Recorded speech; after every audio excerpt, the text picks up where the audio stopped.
Hey, Newsa-Cast listeners, you can find every episode on Apple Podcasts, Spotify, or YouTube. Please help us grow by subscribing or sharing the Newsa-Cast with friends, or follow us on Facebook, Twitter, or Instagram. Now let's get this show on the road.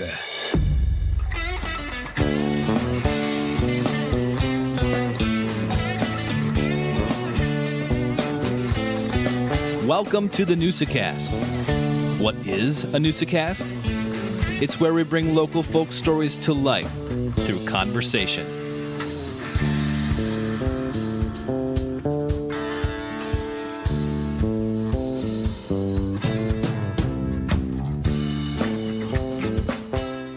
Hey, Newsa-Cast listeners, welcome to episode 18 of the Newsa-Cast. We're rolling along here. We got another, biased, but Joe, we got another good episode. Tosh, we do. And I got to tell you, though, I am still absolutely blown away that there's a creek that runs underneath the Bonta Bowl.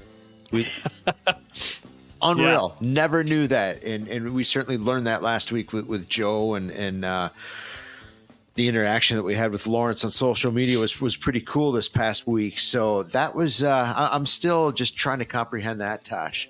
It's funny because you think about that they did that back in, 1968 or something like that? Yeah. But now you'd have to have a retention pond. You'd have to do this. You'd have to do this. I mean, a little bit laxed on the environmental impact back in the 60s. But, hey, that's kind of a cool point for that stadium and that field as well. Yeah. Yeah. Got us the Bonta Bowl. Yeah, absolutely. What else? How was your weekend? How any plans here? Halloween is right around this episode. That's Halloween's coming up. Yeah, Halloween's coming up. Had some fun with family. Got a bunch of cedar for our outdoor fireplace from construction sites that I had to cut up and take all the nails out, and I'm never going to turn down free wood to burn. So that smells so good. That does smell good. So yeah, I cut that all up, and didn't really had a 40th birthday party for one of my coworkers at Butamore Country Club as well. That was a blast. Yeah. So shout out to Stephanie as well. That was fun to meet her family and just have a little fun at the country club and dress up a little bit. And yeah, gotta hit the club. Gotta hit the club. Absolutely. How about yourself, Joe? Yeah, this past weekend, my daughter Amelia, who is in the theater program at North, they do one of their fundraisers is their haunted house, and it's been going on for quite a few years. And this is my first year volunteering there, and it is quite a production. I mean, it's top notch. It's maybe I'll post some photos on some of our social sites, but the makeup and the costumes and just the dedication that they have to playing these parts it's really, really cool to see. And they set the number 2 all-time attendance record. I guess they fell a little short of last year's numbers, but I think they had well over 1,500, almost 1,600 people went through the haunted house over 2 days, right in Appleton North, and it was really cool to see. I absolutely loved it. I'm super excited to watch Amelia's, kind of high school career unfold through the theater. Yeah, you got to shout out Ron Parker too. He does a great job with the theater over at Appleton North. I get to work with him a little bit during the summer. He does the Summer Shakespeare program, which kind of runs through summer school, which I and another person run the summer school program at East. So we get to talk to him. He's a great guy, lots of energy for the theater. So she's going to have a great time. Tasha, was the other kind of big news. I know you and I, we grew up with Friends, the sitcom, and, Chandler. And it's kind of sad to see Matthew Perry, who's, he basically our age. And anytime somebody our age, passes away suddenly, you stop and take notice. One, it's just that. And two, when it turns out to be somebody that, you kind of grew up with on TV, you kind of get attached in that way. It's kind of sad to see him pass away. Yeah, absolutely. That was a show. That's definitely one of those shows growing up. And in fact, this is a funny story, and I don't know how this ever happened, but back in that time, we didn't really have cable. You know, it was network television, and somehow I got a call, and we somehow got called if I would, somebody at our house would watch or preview, basically a couple television shows and just write some reviews or fill out a couple surveys about what they thought of them. And the two shows, one was Picket Fences and the other was Friends. Wow. So I saw the pilot episode of Friends before it actually came out. That's nuts. Just random. Yeah, it was just random. But yeah, so, and both of those ended up being pretty decent television shows. They lasted for a little bit. I mean, obviously Friends was way more popular than Picket Fences, but those two shows were the two shows that I had to review kind of. And Nielsen, what was it, Nielsen or something like that? Yeah. Yeah, that's too bad. Obviously an actor who was in a lot of different stuff and in those same years of growing up and everything else that, it was, difficult to hear that. And we have a lot of individuals who have passed away this year that have made impressions on lots of people's lives.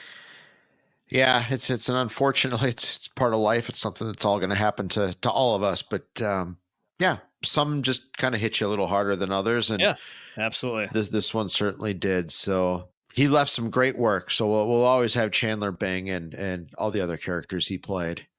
Right, and changing to a different note here, we got some exciting matches and football and everything else going on as we hit level 3, if I'm not mistaken. There's a lot of good teams playing some quality football right now. Pay attention, boys and girls. State volleyball coming up. You got the football playoffs going on. Soccer. I believe there's some soccer teams too that are still running along here. Big football games this Friday. Again, you see those lights on fields this Friday night. Stop by. It's going to be one heck of a football game. You know what? The big thing about this week is if you're around, check them out because these are still home games. Yeah. Next week we will move on to neutral sites. So you could have some travel time. So check out some of these home games and get out and support the local teams. One of the good things in this area is we do have a lot of great venues. A lot of these facilities can host level 4. So we definitely have that going for us as well to try to keep some of these games a little bit closer. Absolutely. All right. Well, I think we can move on to another excellent episode. We just want to remind people, you can catch the Newsa-Cast wherever you get your podcasts, but the biggest thing for us is to let other people know. Spread some, a little word of mouth, pass this on to people. Look at our YouTube, hit subscribe, hit like, and, shoot us some feedback as well. We'd love to hear your ideas and, things that we're doing right. And even the things that you're like, yeah, you need to stop. So whatever feedback you have. No, we do need that. And we had a really, really nice text, kind of hitting on the points that made us feel good in a sense that why we started this podcast, what we're trying to do with it. Just the niche that we're trying to hit. We're basically storytellers trying to highlight, sports, ultimately youth sports, but just really super interesting people like our guest, today, Jeff Brazzale from Appleton Park and Rec.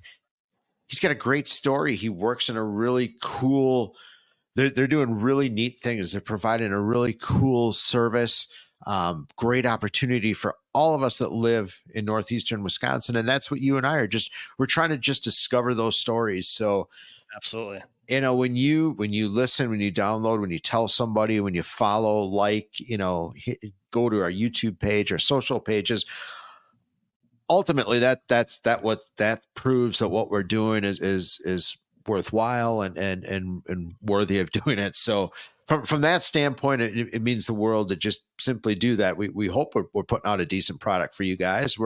You and I are sure having a lot of fun and learning a lot doing this. Absolutely. So I love this. Enjoy this episode, and continue to listen and subscribe so it comes to you every single Thursday.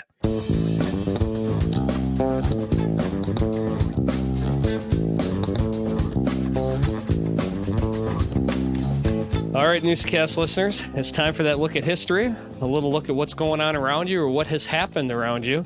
And this is where we look at a little history, whether it's sports related, whether it's city related, whether it's state related, whether it's United States or world related. It doesn't really matter. So, Joe, I'm going to go first this time. Yeah, Tosh. So I'm going back to 1924, November 1st. And since I'm a hockey guy, that is when the Boston Bruins officially joined the NHL. 1924, okay. November 1st, 1924. They became the first United States based team to enter the league. That's awesome. So, yeah. And that was obviously in Boston, correct? Yep, the Boston Bruins. Yeah. Wonder what the arena was like back then, how they kept iced. And can you imagine that? No, I cannot. That's quite the feat. 1924, I'm pretty sure you didn't. Did you have refrigeration yet? I don't think so. I think you did. Okay. I think they probably had some, but it was probably not as obviously not as technically advanced as it is now. But they had something, definitely. Yeah, they must have, unless you play outside. Which some of those early teams back in that time, they did play outside. So yeah. So this is one of the original six. It's one of the big teams and the first team to officially join from the United States-based team. So I love it. Yeah. Well, Tosh, my old look at new was inspired this week by WHBY. They did a Facebook poll, and they ran it over a few weeks, but it was the supper club, the best supper club. They kind of did it bracket style, like the Sure. I can't remember how many they started off with, maybe 12, and they whittled it down to a winner. And I thought, you know what, you and I love food. I mean, a supper club is, that's Wisconsin as it gets. Exactly, an old fashioned at a supper club. You're right. That is the definition of Wisconsin. So I thought, you know what, WHBY did the work. The voting folks did the work, and they chose Schwartz's Supper Club in St. Anna down in, I think that's Southern Calumet County, right? Yeah. Yeah, I've been there. Yeah. Yep. I mean, what a plug. Absolutely. I guess you get kind of honed into your area.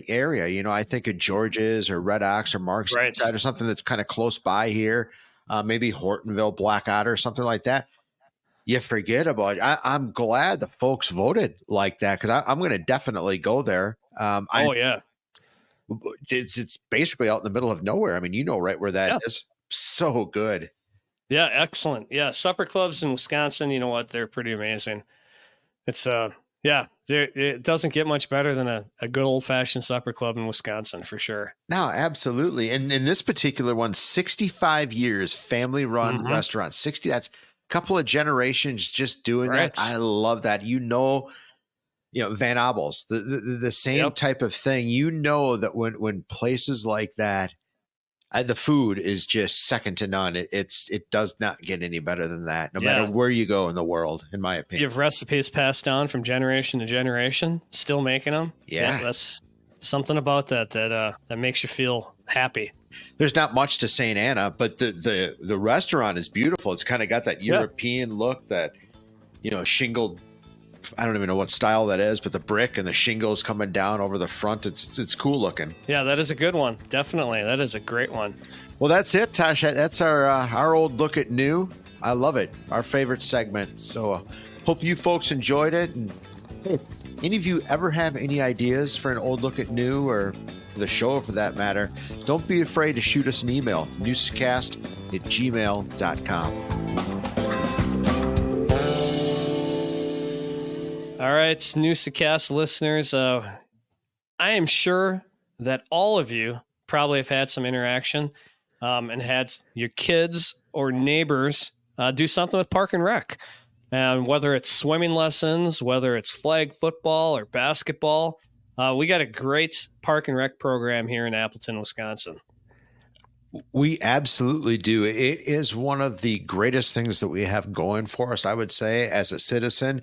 Tash, all of our kids have done something, multiple things in Park and Rec, and we were very fortunate to sit down with Jeff Brazzale from he's the recreation programmer at Park and Rec. But to be honest with you, the Park and Rec program in Appleton, the office, it's not very big. There's only just a few people that work in the office, yet the program, if you look at it, and we all get the thing in the mail, that the pamphlet in the spring and the fall, it's just this gigantic thing. And it seems like there should be 100 people working there putting on all these programs. And it really isn't like that. It's a small few that are in that office doing big things. And it was really cool to sit down and just understand what they do, just how their programs work, and just what kind of people work at the rec department that give us these great programs that we've all taken advantage of. Yeah, it's excellent. The swimming program is second to none. I know both my kids went through them. I remember getting online right away to get that spot, and flag football, another good one that my kids have gone through. So yeah, it's a good interview, Joe. We had a lot of fun, and thank you to Jeff and the whole staff at Appleton Park and Rec. So yeah, sit back and enjoy our interview with Jeff Brazzale from Appleton Park and Rec. Where did you grow up? Where did you graduate high school?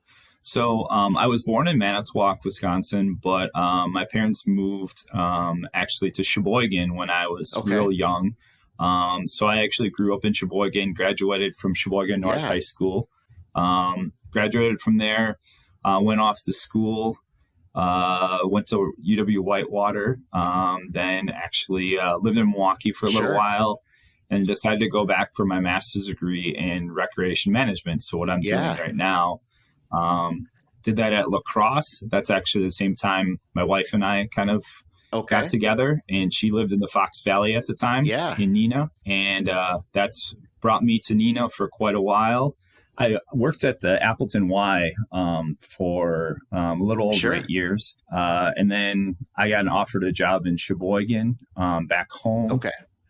Worked there for about 7 years, and then a job opened up in Appleton, and now I'm back. Officially, what is your title at Appleton Park and Rec, and kind of what do you do at Appleton Park and Rec? So I am a recreation supervisor here at the Appleton Parks and Rec department.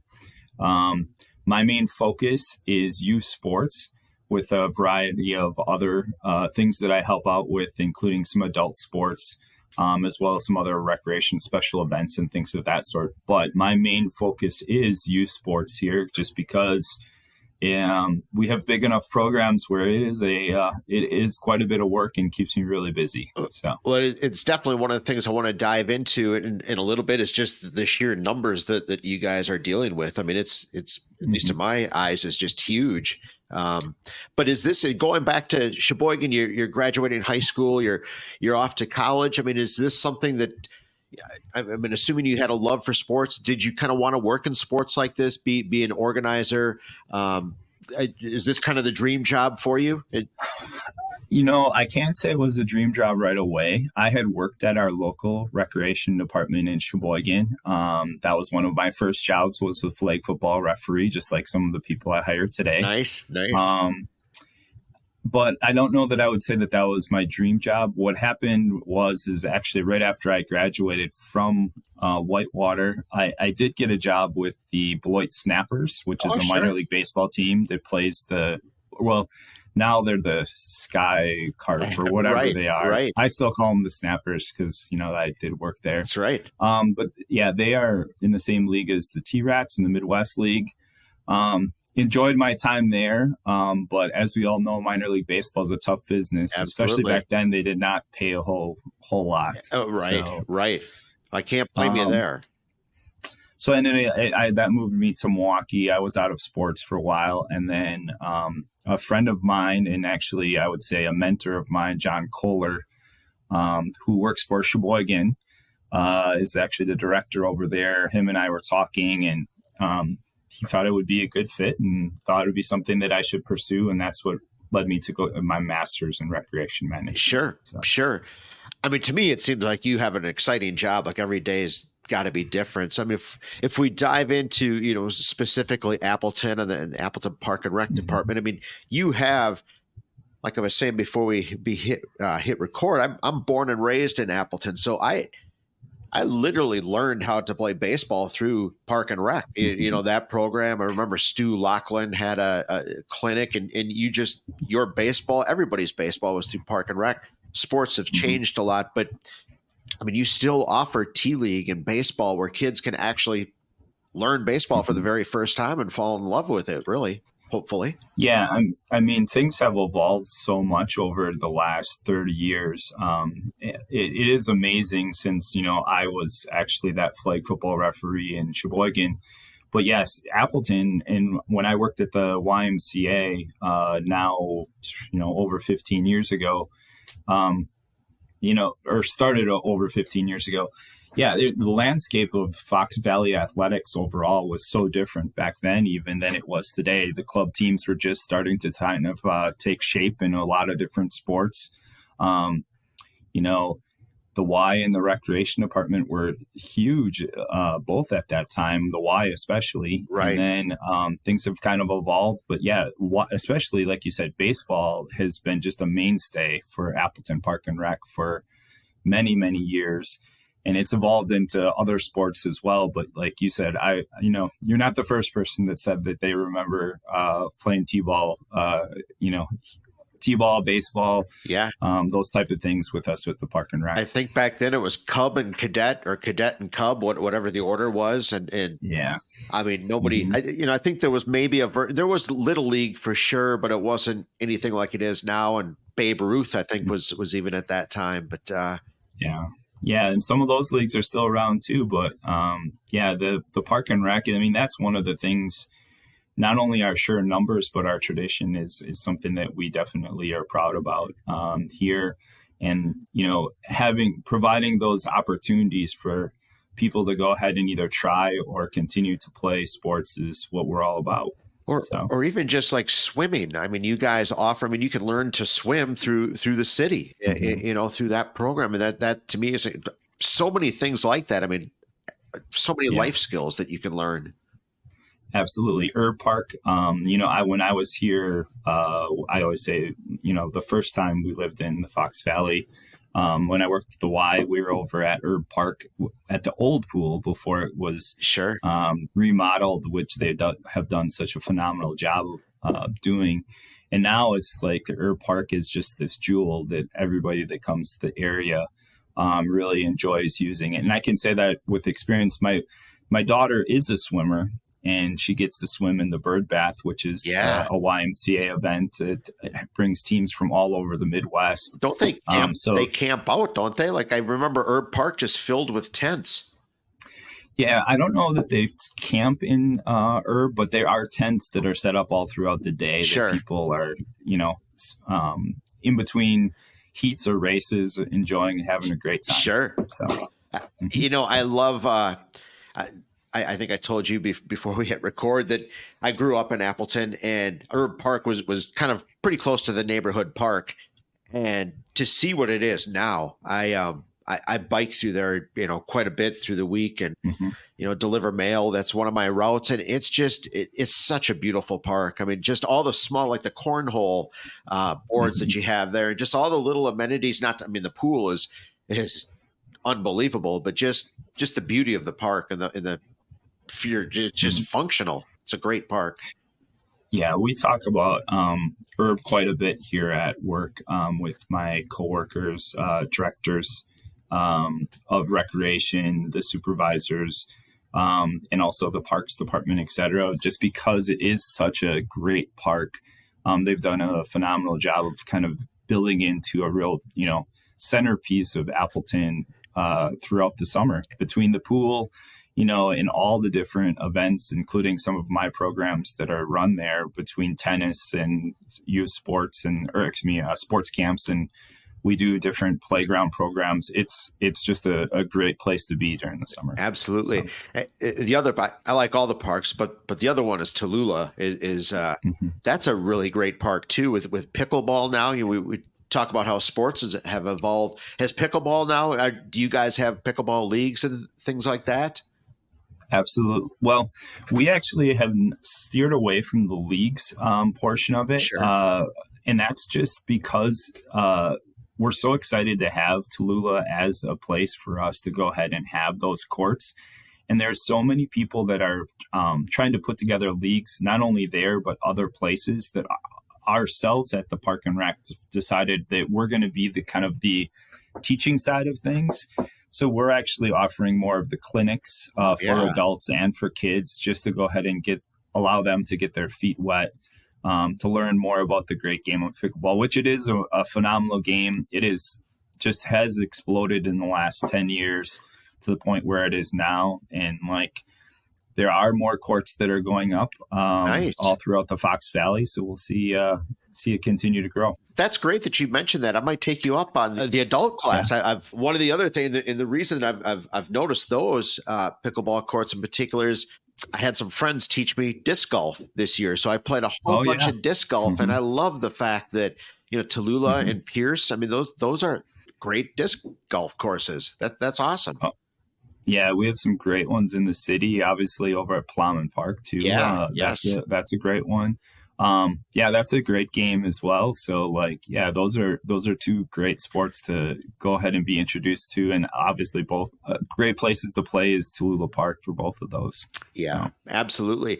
And I know you briefly, I think, brushed over it, and it made me think that my kids have taken advantage of one of the great programs that you guys offer in the summer at a lot of the parks. It is the I can't remember what you call it, but the kids, the elementary school kids, the playground program, right? Mm-hmm. Absolutely. I mean, you guys do a lot of fun activities. I mean, it's a fun day. And the kids look forward to it.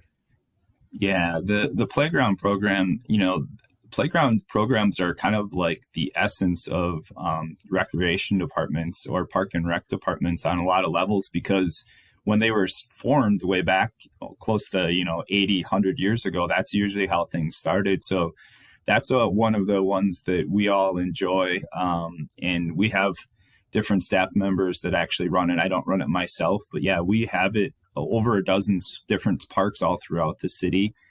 Get a chance to go ahead and have kids come, have a place to hang out, enjoy the park, go ahead and be able to meet friends and really have a great time with it. No, absolutely. And it's Amelia, my daughter, still has some friends from summers in the past. So that's that's great.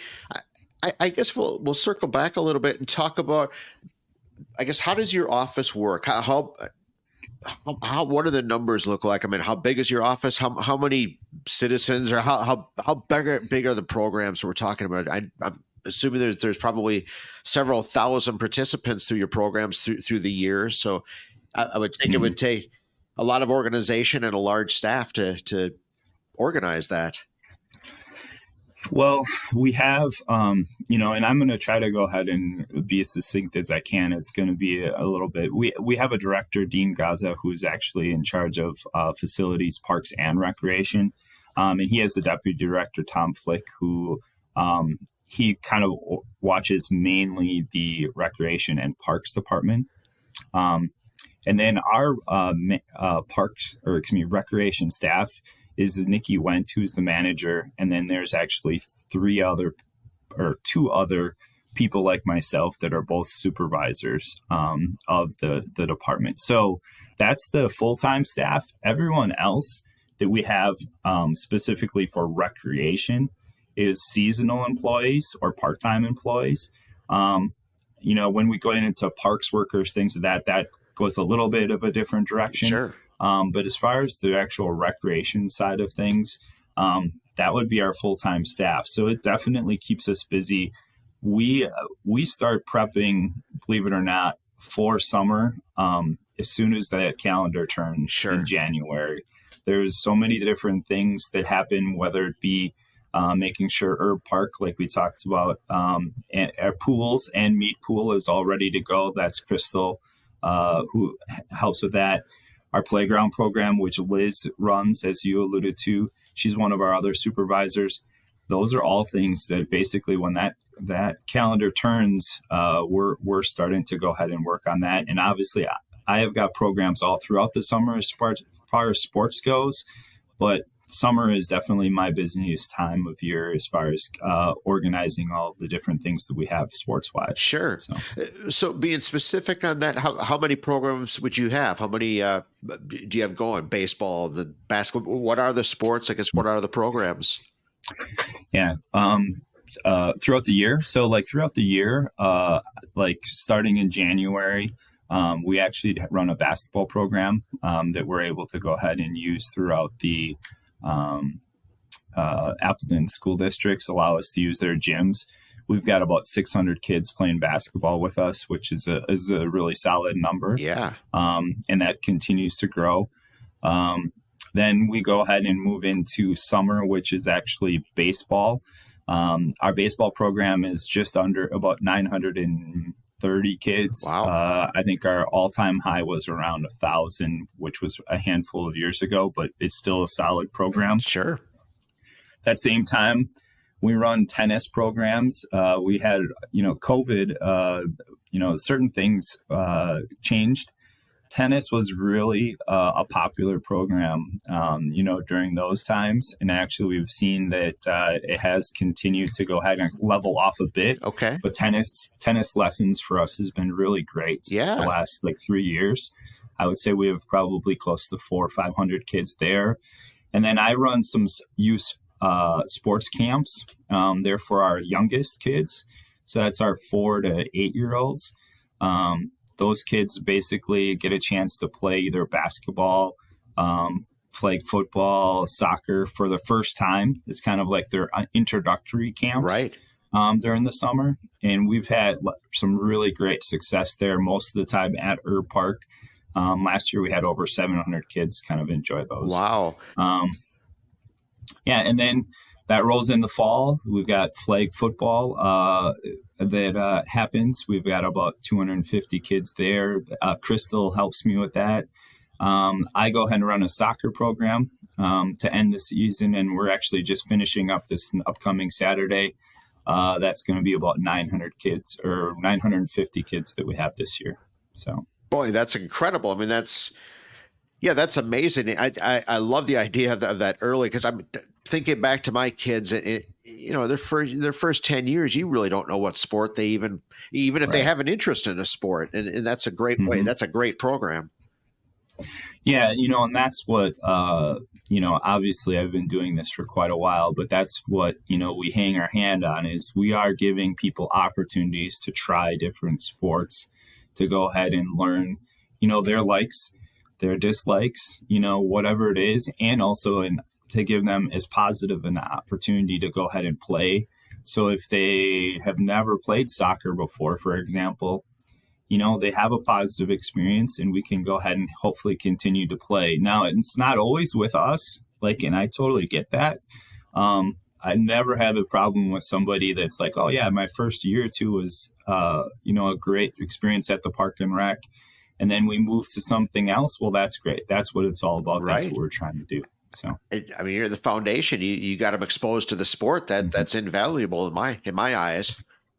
Yeah, it really is. And we'll probably get into this, and we couldn't do it without our, coach volunteers for the most part for our major sports. Sure. But really that's what we're all about, is trying to give positive experiences so people want to continue to play. Because as we know, it's very easy to go ahead and stop playing some of these sports if you're not interested, or if you have that experience that you're not that fond of. Yeah, 100%. And when you do get that good experience and great experience, that becomes life-changing in a lot of ways. Like I said earlier, I learned to play baseball through Appleton Park and Rec, and even soccer, I believe at that time was Appleton Park and Rec. And we had some absolutely great coaches, and they were dads, and I know you still have that, and it's great for the moms and dads to get into coaching it as well. It gives you a different perspective of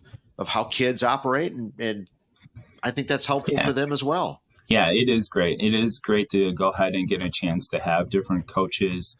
Also great to, just great people. It does build community. I mean, that's one of the things that you're looking at too. Like when we put together a lot of our teams, we try to go ahead and put them either schools or neighborhoods or things of that sort. So there is that community that's being built with those teams where you're getting a chance to hopefully, if let's say you don't go to school with some of the kids on your team, you might go to middle school or you might go to high school with them. So, we know how important that is. And that's, it is something that's really important for Appleton and all of the Fox Valley, I should say, to get a chance to kind of build community that way.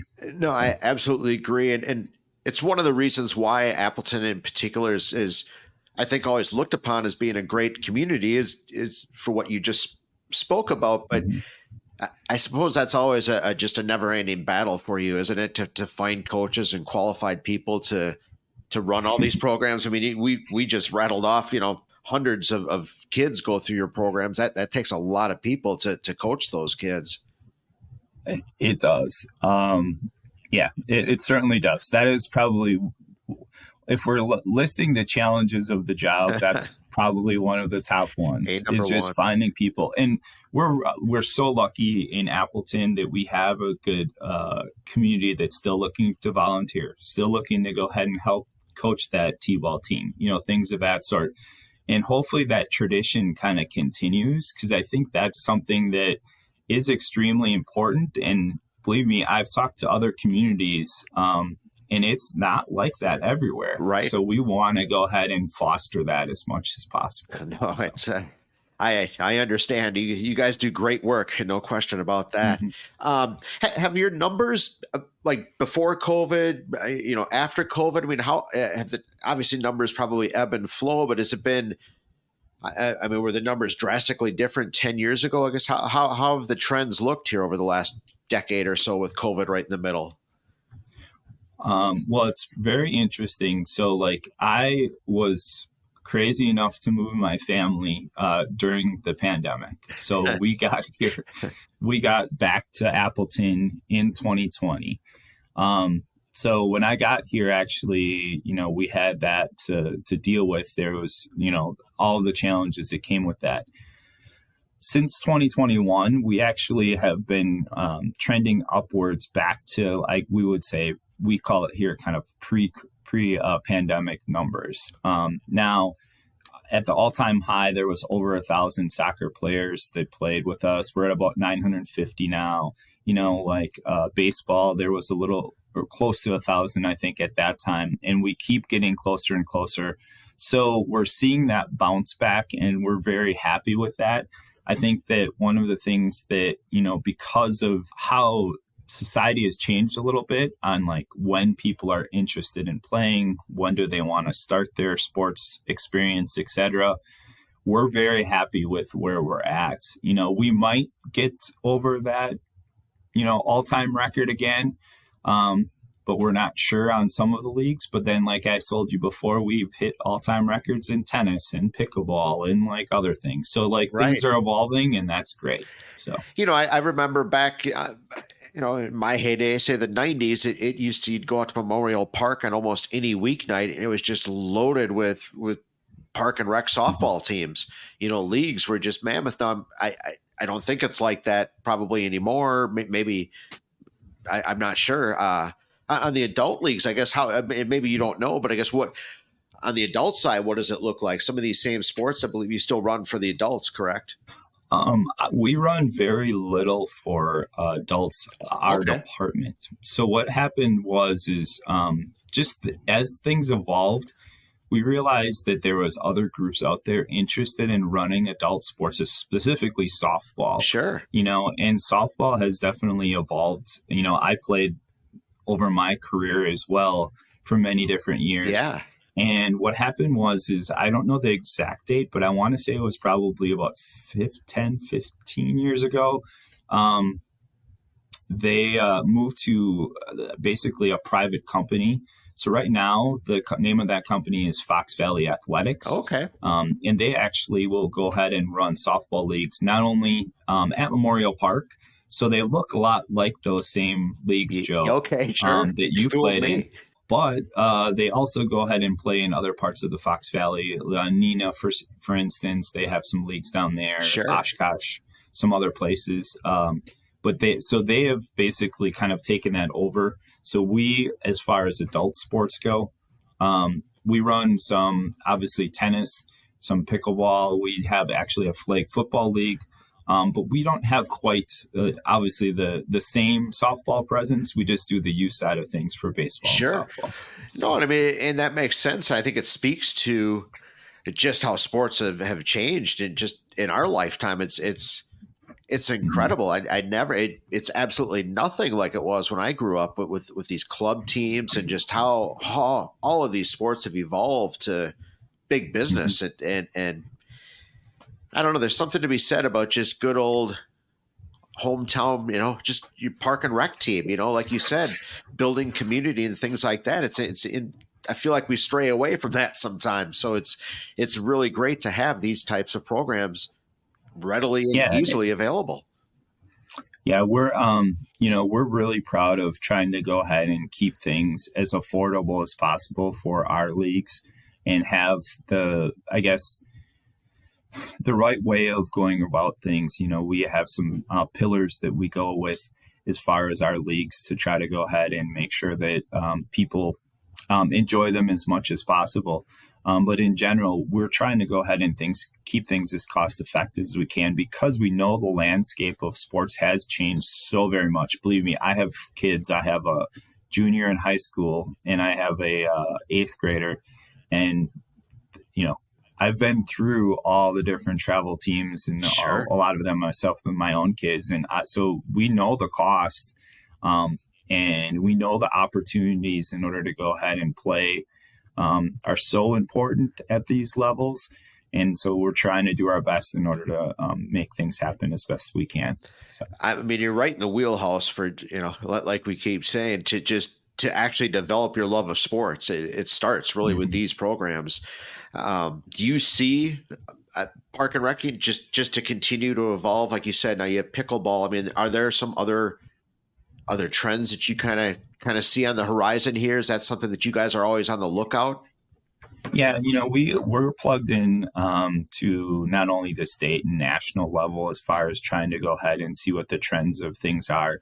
To be honest, adult sports, like we just talked about, that's one trend that was definitely kind of moving downward. And now we're seeing that things are potentially coming back a little bit more. There might be a little bit more interest by your, 20 to 30-year-olds that are interested in playing some of those sports again. As far as youth sports go, the trends are, obviously are going towards some of these club teams and things of that sort. But, and then there's other communities, as I said before, that are really struggling with participation at all levels of sports. So we're very cognizant of that. And that's one of the reasons why we're so passionate about trying to keep our leagues as affordable as possible, giving the opportunities that we're looking to, opportunities kids and families are looking for. Sure. So. You mentioned you had a discovery clinic or something, or one or two of those a year that you had for pickleball. Was it for pickleball or for? Did you have something for all sports? A younger. We have the younger kids for during the summer. We run some what we call sports exploration, yes, or also some all sports camps. And those are actually between June and August. And those are a chance for those kids to go ahead and kind of get them, there's a little magic, as we all know, of being in a huddle or in that circle of getting together, in a sport. And that's kind of their introduction to that, is to go ahead and have some of that circle time, getting a chance to get some opportunities to play a few different sports, which we really enjoy. It's a great program. I've got some great kids as our staff members, and the younger kids really like that. Now, do you get support from some of the local clubs to help you with that? Some of the sports clubs, or from sponsors? How do you help? How do you help with those types of clinics? So the clinics, we run mainly ourselves. So, I will go ahead and be training our staff. I look for some great, high school or college kids from the Fox Valley, and have had some, even in my short time back here, the last handful of years, some ones that are pretty accomplished that have got a chance to play, to teach. But as far as the clubs go, we have relationships with especially the soccer club, and some of the other clubs in the area. As far as sports wise, they will go ahead and help out if they need something, and we'll go give them and help out with that. But they don't necessarily run clinics or anything for that. We kind of are in-house on most of those things. As far as cost for all your programs, it's fairly affordable, I would say, correct, for families? Yeah, we try to keep things as affordable as possible. If you're playing in a league sport, we're trying to go ahead and have residents of Appleton and the taxpayers, pay about $50 in order to go ahead and play a sport. It will go up a little bit more if you're a non-Appleton resident. And then for other things like those lessons during the summer, and that includes, lessons as far as swimming as well. Those are going to be a little less than that. They're going to be even more affordable, and we try to keep those down as best we can. Like, for instance, my sports camps, we're up to, I think I think we started at $25 this year, which is really a great deal in order for people to go ahead and get a chance to play. It made me think in one of the earlier Newsa-Cast episodes, and actually we talked about it at the night we met at Discovery night at the community center, our Champion Center, I should say. Red Smith, where this podcast was kind of born out of, we have an Every Kid Plays grant. And I mean, this would be a perfect, spot for that, where a family that maybe sometimes it's hard to come up even with the $25.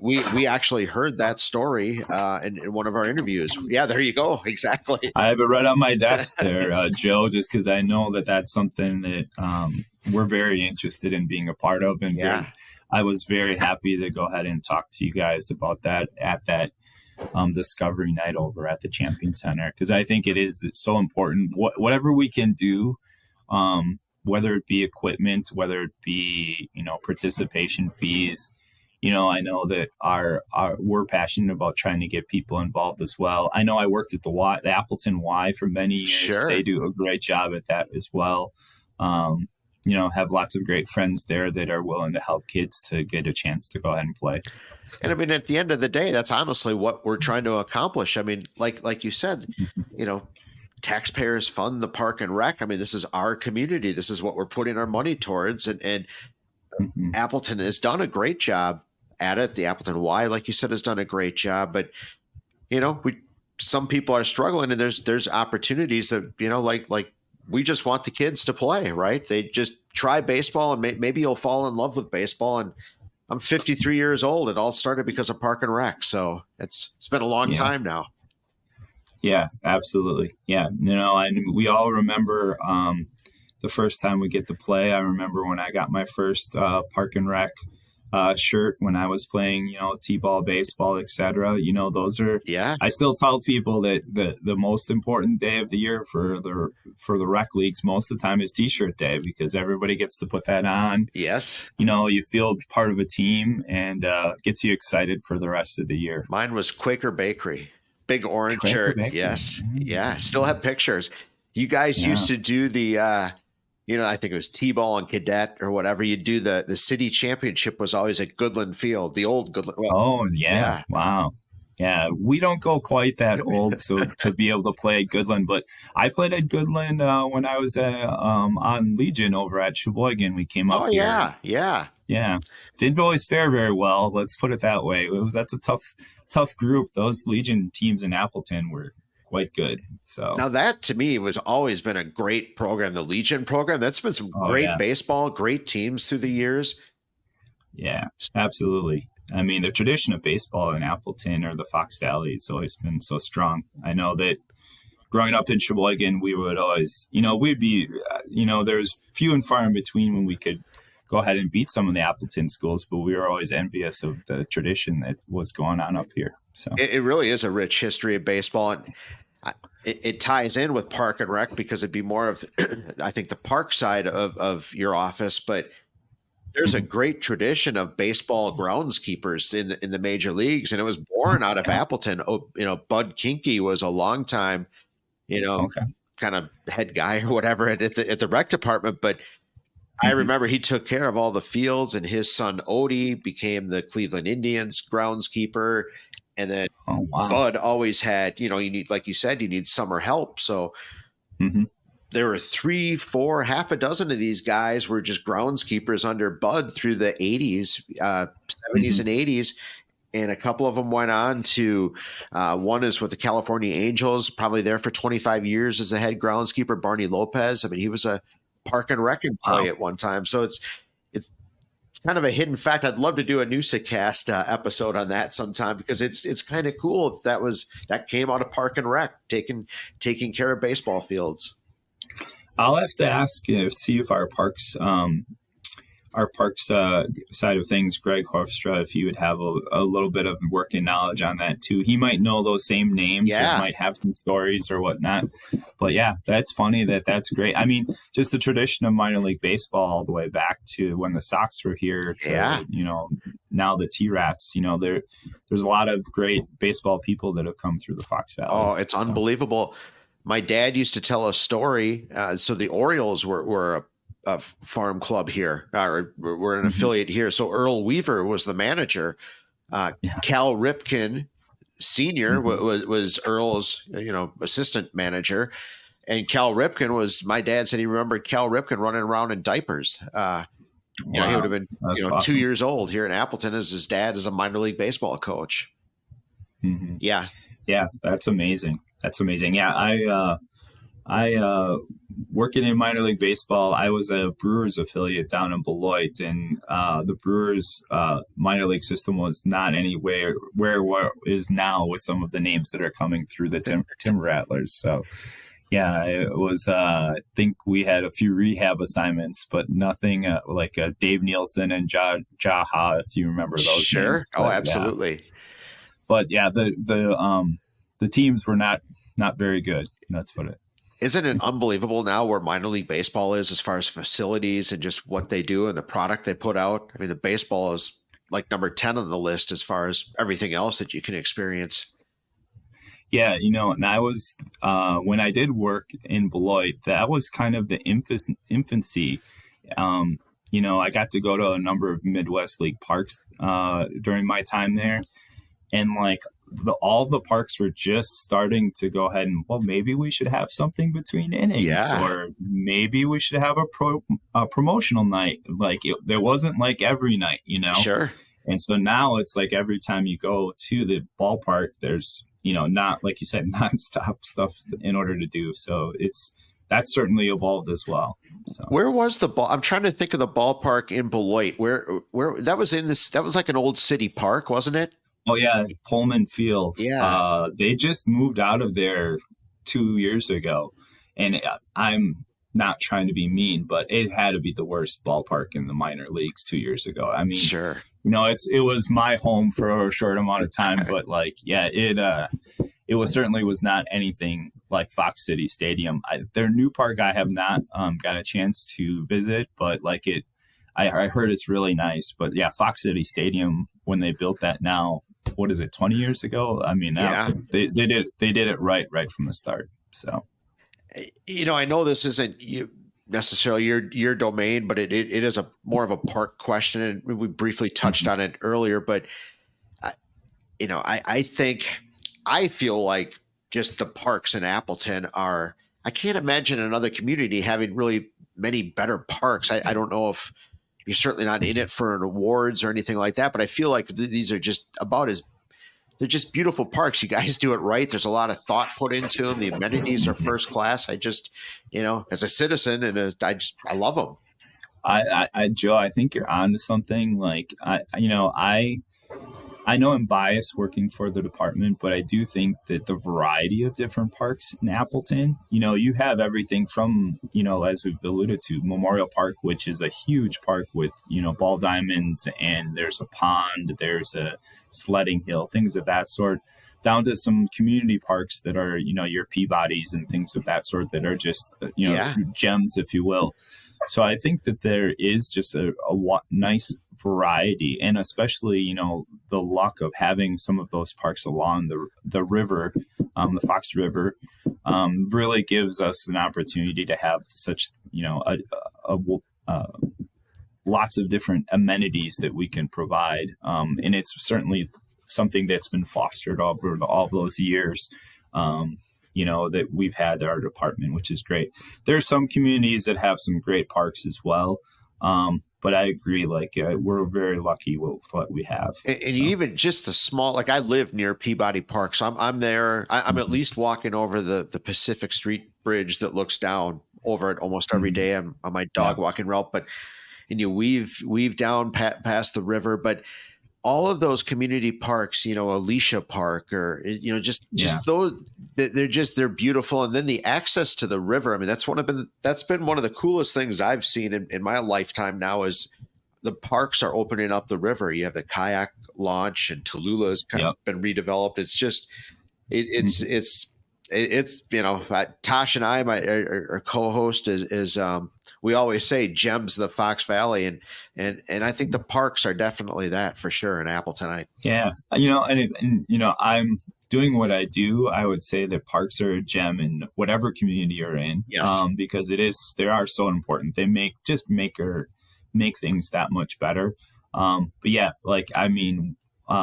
again, when I worked at the Y, I would take my lunch, walking down to City Park or Lutz Park or, that area quite often. And there's so many great places in Appleton where you get a chance to go ahead and utilize the spaces that the city has kind of set aside for such a long time. So I'm always amazed at the mowers, the guys and girls that just there's so many trees in these parks. It's just got to be almost maddening to mow those things, but they do a heck of a job. Our staff, they are busy during the summer, not only our full-time, but also our part-time. And they do a phenomenal job keeping things, looking as well as they can. Mother Nature has their own thoughts about certain things, about how fast that grass is going to grow or how dry it is or things of that sort. But they do everything they possibly can to make things look great. So they do a great job. Now, you mentioned you have kids. What are your kids all involved in? What sports and activities do they all play at? It's a great question. So my older son is a junior. He's a baseball player over at St. Mary's Catholic. He actually had friends there when we lived here before. We lived in Fox Crossing, which now is Fox Crossing, and had some friends there. So that's when we moved back. He actually went to school there. My daughter is actually a student in the Appleton North District.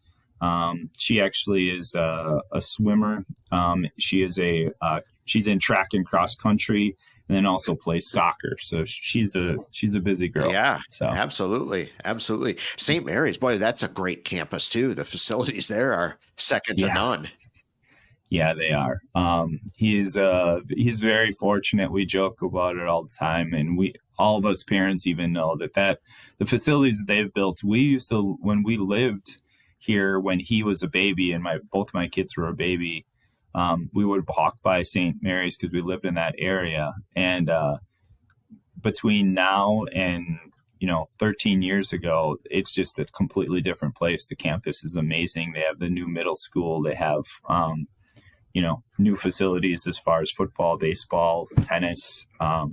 It is awesome. They do a great job over there. Oh, so. Absolutely. You like being a sports dad? I do. Yeah. We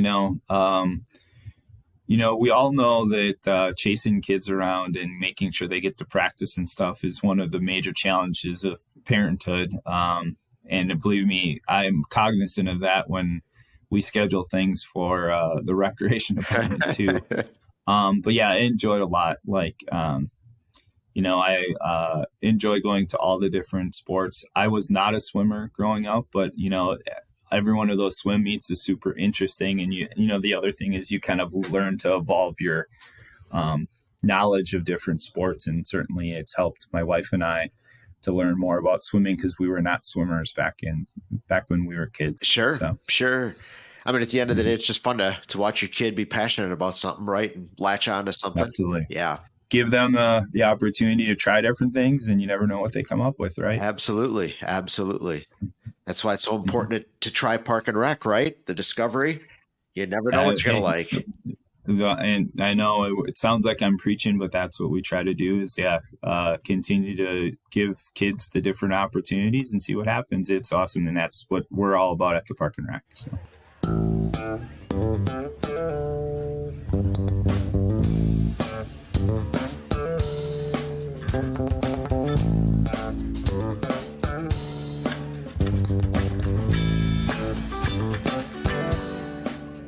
Jeff, it was awesome talking to you. I learned a lot. We've got a lot of respect for what you guys do. I mean, the programs are, like we've been saying, they're just, you guys do a fantastic job. There's no better program out there. The facilities are great. So it was great talking with you. Well, thank you, Joe, and thank you for the work that you guys do with the Red Smith. We know the tradition that's gone through that, the amounts of money that you guys have raised for local programs and sports all throughout the Fox Valley. Believe me, I've seen that firsthand, and we've been a part of on the receiving end for a small amount of that. So we really appreciate all that you guys do, and keep on doing what you're doing. I haven't been to the banquet here in a few years, but I'm looking to get back soon because it's such a great event. No, I appreciate it. We're slowly building our way back to having another banquet here. COVID kind of affected us in a big way, and it's and I'm like we said before, it's we're just learning to adjust. There's a new reality, but Red Smith will come back. But we're fortunate that we've been good stewards with our money, so we're able to do these. Every Kid Plays grants, and your programs are exactly what that money should be used for, because it's an opportunity for kids to play, and your program is the perfect starting point for them, and that's what we should do. And we'll definitely talk. We'll stay in touch and talk more about it for sure. I appreciate your time and would love to go ahead and chat more.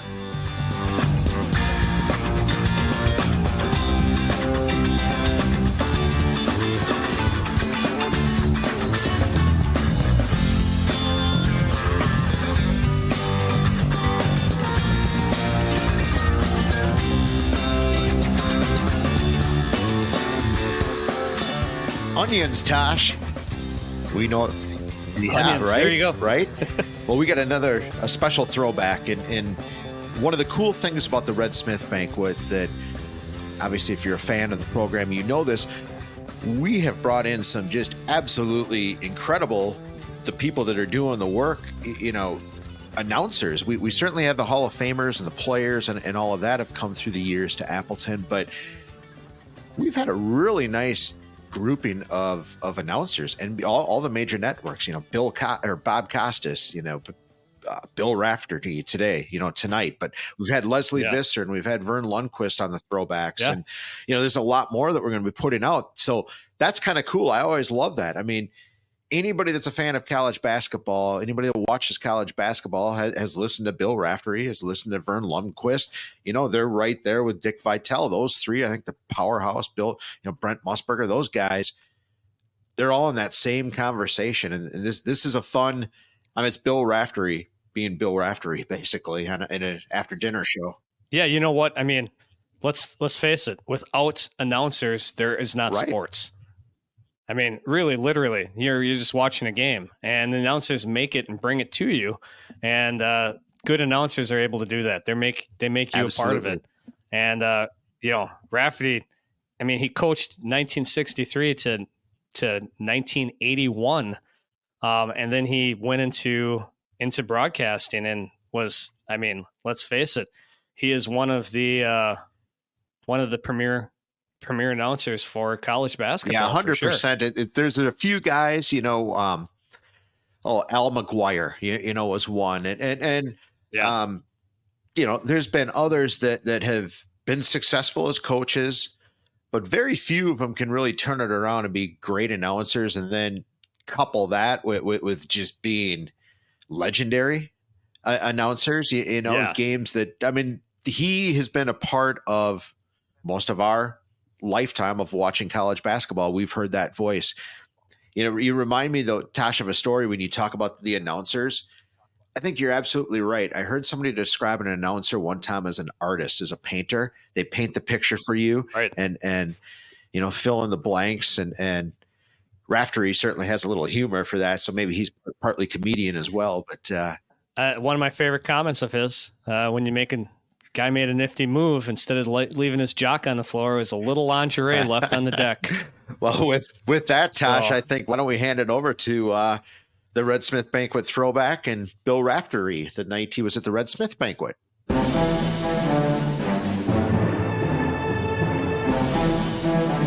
Red Smith Sports Awards Banquet Throwback.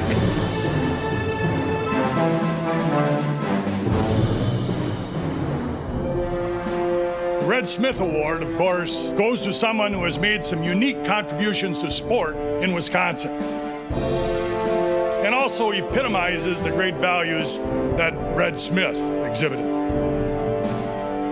Let's give a Red Smith welcome. Let's bring Bill Raftery up. Bill Raftery.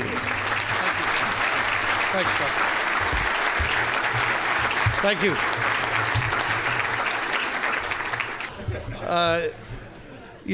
If you do me a favor, everybody just stand, and then when you stand, just boo, so I'll feel like I'm back coaching. Just stand and relax a little bit. Todd's out here. Oh, thank you. Thank you. That's the standing ovation I got on my honeymoon, so I certainly appreciate it. Todd Kowalczyk is out here, and he was mentioned earlier, and I can't talk about coaching because he watched me coach at Seton Hall very poorly, but he can relate to this. Red Smith in 1930, I can assure you in 1981, working for the priests, we had the same salary. And things had changed a little bit. It was mentioned before that Dick Vitale, Dick was actually going to be your speaker this evening, but he didn't think the audio would project properly and didn't want to put you to sleep too early.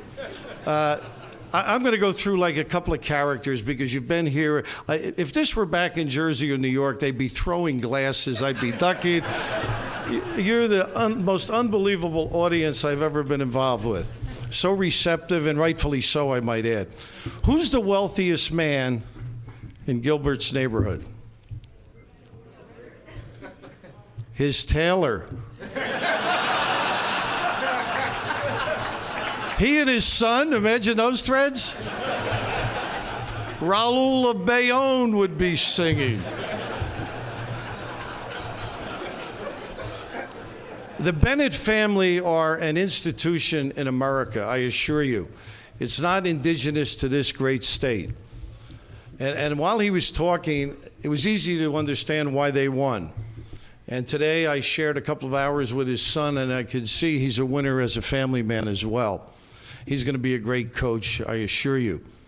But I thought of, years ago, I was coaching on a wintry night. In those days, you went out and scouted. And the Bennett name came to mind, but I'm going to use John Wooden because this is a true story with my wife. We were speaking at that time. Things have improved. We have 4 children, so we're doing okay. But I came home, and it was an ugly evening, late at night. And I came in the house about 11 o'clock, and Joan said, would you take the garbage out? I said, come on. Do you think John Wooden, his wife Nell, makes him take the garbage out? She said, well, if you won like John Wooden, I'd take the garbage out. So they always get the last word. I'm going to jump to, first of all, Bo Ryan has done an unbelievable job here. And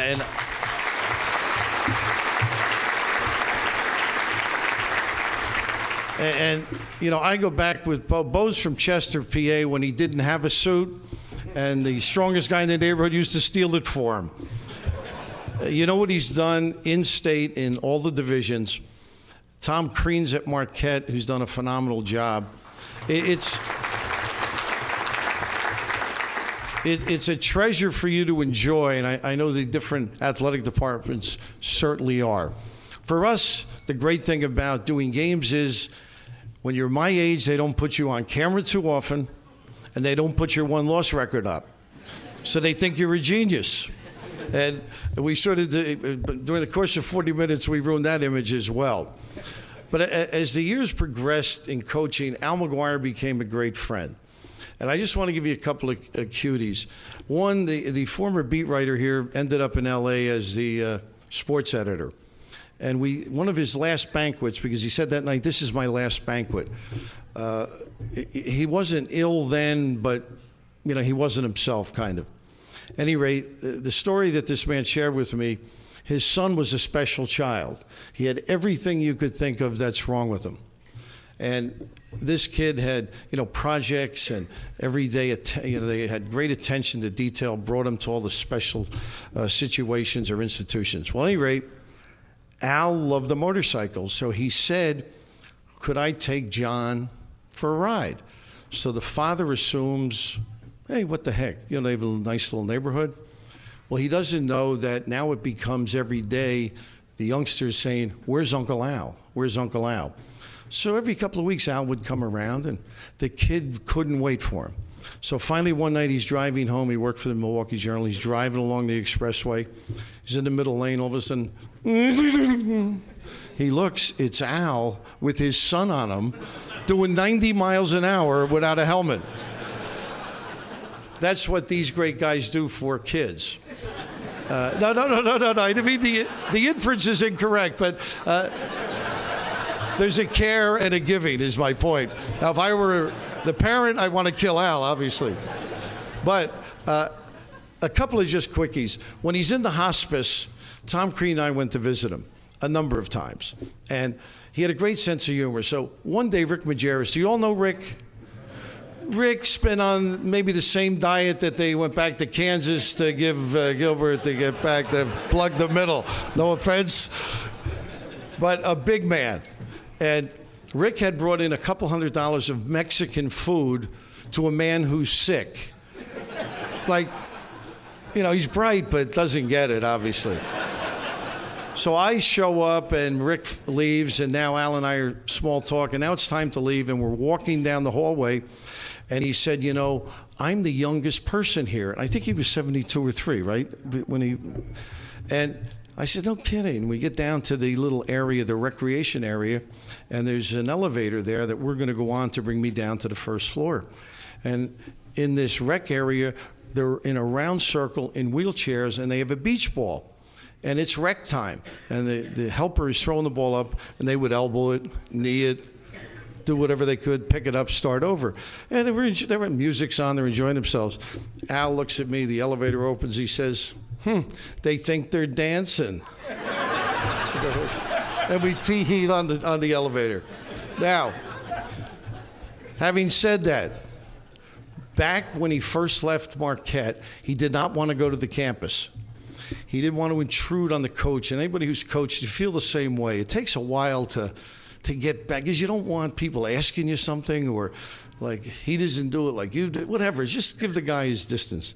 Well, I talk him into going back. Mike Dean's the coach.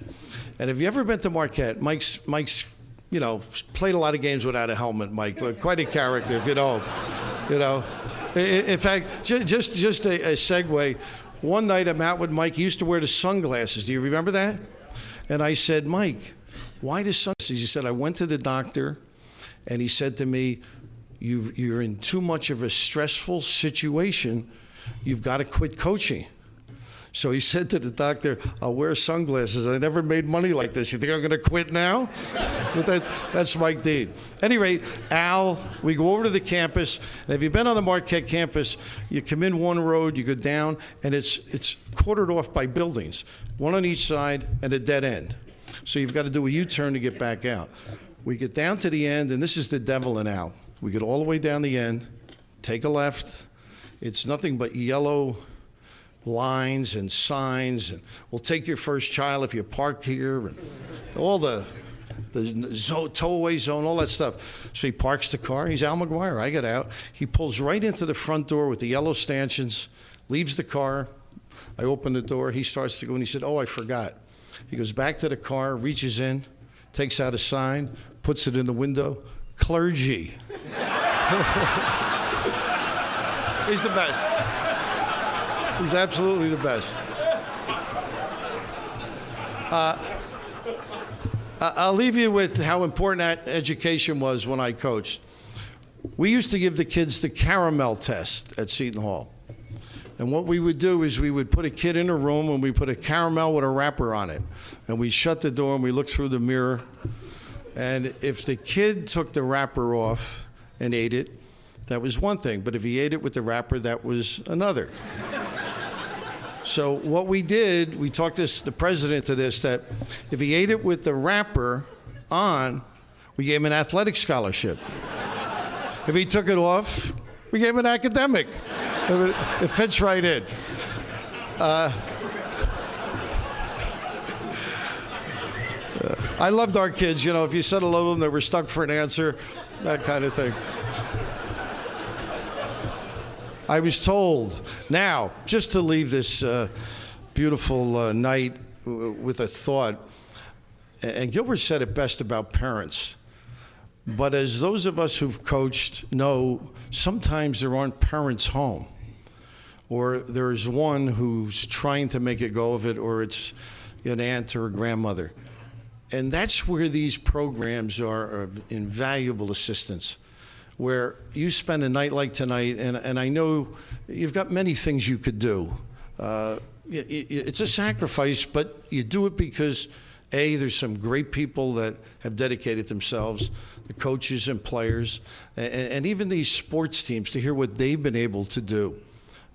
Even the racetrack has been involved, I might add, in doing so many great things. So you are part of what makes our city and our country great. And through television, I got to appreciate what goes on in this country because of traveling. And we don't think we have any impact when we start, but some people can't get out at night, whether it's the weather or they can't afford it, or that's their one luxury. But for you to come out and give to these kids, it makes this country great. We got a lot going. Let's hope something like this continues in each and every city in the country. Thank you very much. Have a great night. We look forward to having a cocktail with you later. All right, Newsa-Cast listeners, it's that time where we are looking at things that are forgotten. We want to totally see leave, and those never forgotten things, the things that we never want to forget. And Joel, what are you looking at this week? Well, Tosh, I was doing some things around the house on Sunday and watched a little bit of the Packer game, but was doing some other stuff. And I've known this for years, but it's my love of, I guess maybe my lost love of pro sports, maybe sports in general a little bit. It's nothing that the passion or the following of sports is nothing what it once was in my life. You know, I still like to watch a game, but man, I miss Packer games. You know, I do. Last week, you know, I completely missed the Packer game. Didn't see one play because I went and played disc golf. You know, at a beautiful course on an awesome fall day. You know, stuff like that I never, 20 years ago, 30 years ago would have thought would have been possible. Never even entered my mind that you'd miss a Packer game, or you wouldn't watch a World Series game, or whatever. And I've kind of lost that, and yeah, for me, that's forgotten as my long lost, I guess, love of sports. It's even translated to fantasy sports. You used to really take that serious, and it was everything. You knew the stats of everybody. I couldn't tell you 4 players in the NBA anymore. Yeah, it's just don't care. And it's just every once in a while I find myself in situations where that just kind of dawns on me that I have forgotten. Right. Sports. So yeah, I don't know what that means. I don't know. Maybe I'm just getting older. Who knows? But I don't know, Tash. What are you forgetting? What's forgotten in your world? You know what? This week, the forgotten is the one thing I'd like to forget and continue to forget are, like serious sports injuries. And we had a very serious one in hockey.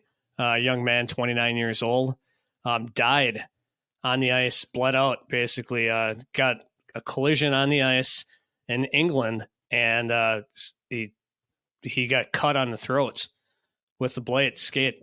And Wow. Adam Johnson, he played in the NHL. He had 14 games in with the Penguins. And he was cut on the neck, slashed in a collision on the ice, and died. So, we love sports. We love the entertainment value. But then you hear something like that, and the seriousness of games that we play, and you want to forget those types of injuries, and any serious injury to anybody that's career threatening, but even more, you look at the loss of life. That's a huge one. So, yeah, when that happens on the playing field in the arena, it hits you differently. I mean, I remember that boxer when we were growing up. I think I can't remember his Ray. I can't remember. Ray Boom Boom Mancini. He died. One of those guys died, right? Yeah, and I remember that being like in Sports Illustrated. I think even at the time, or I think even when we were really young, remember Steve Yeager. I mean, the invention of the catcher's extension over their throat was directly because of an incident. Now, thank goodness he didn't pass away, but he took a shard of a bat right to the jugular for real. Yeah. And I don't even remember how they saved him. This was in the 70s, but he then came back and invented that. And boy, you hate to hear stories like that. I don't even know what to say. It's especially when you have your own kids playing the sport, hockey. It is a dangerous sport. You do as much as you can to protect, but it is a dangerous sport, and all these contact sports are. But you definitely reach out to the family, and you hope that the family, prayers and thoughts go out to that family for sure. This doesn't help the family, but maybe it helps us in this conversation that is an extremely freak accident that doesn't happen, pretty much ever. Let's move on to the never forgetting. What you not want to ever be forgetting. All right. Well, I feel like I need to lighten the mood maybe just a little bit. This wasn't my original one, but if in our you and I, this is for a future show, we interviewed Joey D, and he talks about preparation, and I found myself that I need to start prepping for these segments because they sneak up on you and you don't have material. So I'm going to go to my number 2 on the list, and this is going to be weird. I understand my age. I understand everything I'm about to say is just not quite correct for most people, but gosh darn it, Tash, I absolutely love growing my dreadlocks. They have started to form and come out, and they only form by not combing my hair. That's the only thing. I wash my hair. I just don't comb it, and I have fortunate enough to have hair that dreads. It's my second go around in life with them. I understand my age. I understand it all. I totally get it. But at the end of the day, I just absolutely love the feeling of growing them. So I'm never forgetting this feeling. I don't know how long I'll grow them, probably have to make it a New Year's resolution not to cut my hair in 24. There you go. That was my resolution in 23. It worked out pretty well. So there you go. We'll see. Very nice. Well, You'd be the cool old guy, old hippie with the dreads. That's right. So the gray dreads. So that's what I'm never forgetting. Tash, how about you? What aren't you forgetting? All right. Well, this is timely. It's Halloween and it's trick or treating. It's just seeing the joy in the kids' faces as they come up to your doors. You hand them candy. I've got lots of nieces and nephews now who are young, and my boys aren't trick or treating anymore. They're old enough, but just seeing the little kids coming up and just having a blast on Halloween. So, I don't want to forget that. If I remember walking around with my kids, maybe getting an adult trick or treat at some houses, maybe a beer to take on the road. So yeah, it's that fun time, taking the kids out and just enjoying the excitement when they see, oh, you see so-and-so, they have the big candy bars. Let's go over there. So, yeah. So what is the Tashner household like now? This, coming up on Tuesday or Halloween. What can we expect when we walk down your street to ring your doorbell? You expect the dogs to go crazy.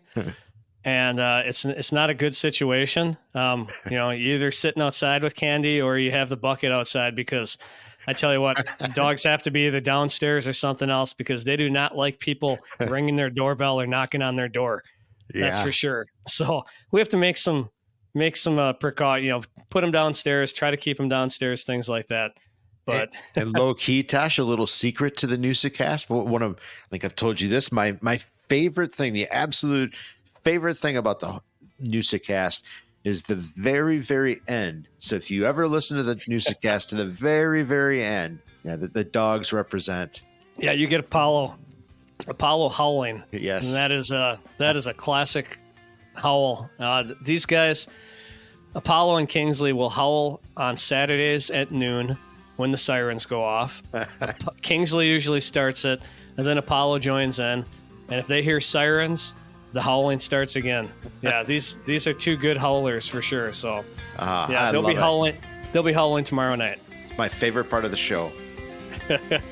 Well, good old Halloween. That's what I'm not forgetting. It's always a fun time. So it's forgotten, and I'm never forgetting.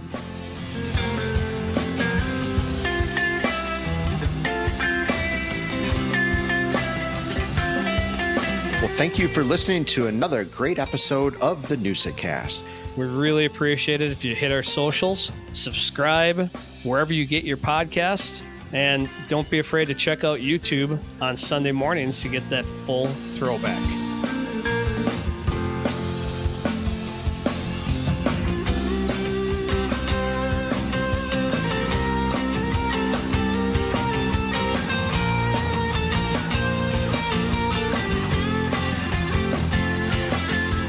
Thanks for listening to the Newsa-Cast. We appreciate your support. If you haven't yet subscribed, please do so and tell a friend. A huge thanks to Digstown for all the music in today's episode. Catch a gig or find them on Spotify.